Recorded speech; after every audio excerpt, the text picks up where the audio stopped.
Lile kundi la mbinguni ningependa niwemo, bila kufata kanuni siwezi kuwemo humo. Njia yake tengenezeni nawe upate kupitamo, mapito yake nyoosheni, kwa hilo usiseme simo.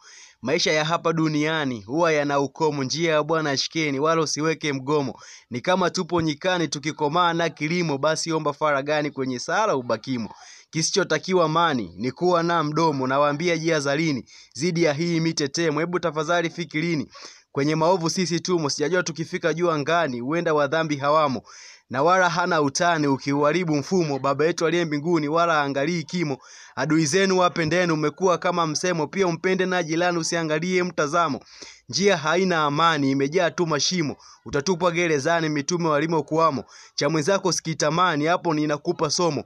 Na umekataa usizini, ukikaidi utokuwemo. Je, utafurahi moyoni ukisikia ngurumo? Endapo umekosa jamani, usiache kufanya ungamo. Piga goti madhabahuni na wakitoka urudimo, na wala usizani kwa Mungu kuna promo. Uende ukakunja ndita usoni ukitokea mvumo, au kimbilie jangwani, nyoka ndio waliomo. Labda ukawa na huzuni kuona bahari ikiwamo, ukatamani kujitupa baharini, ona zoruba iliomo. Wengi wanafanya uhaini, mbinguni naye wawemo. Uwe tajiri maskini, basi uwe na msimamo. Imani na uharakini vitakupa msukumo, angalia Bwana ndiye mvuni kwenye nchi aliomo. Umeingia dhambini, usisite fanya ungamo. Neno linasema tubuni, na hicho ndicho kipimo. Yesu anasema nifuateni, kwake hamna kikomo. Tutakaa ng'ambo ya Yordani, ningependa niwemo.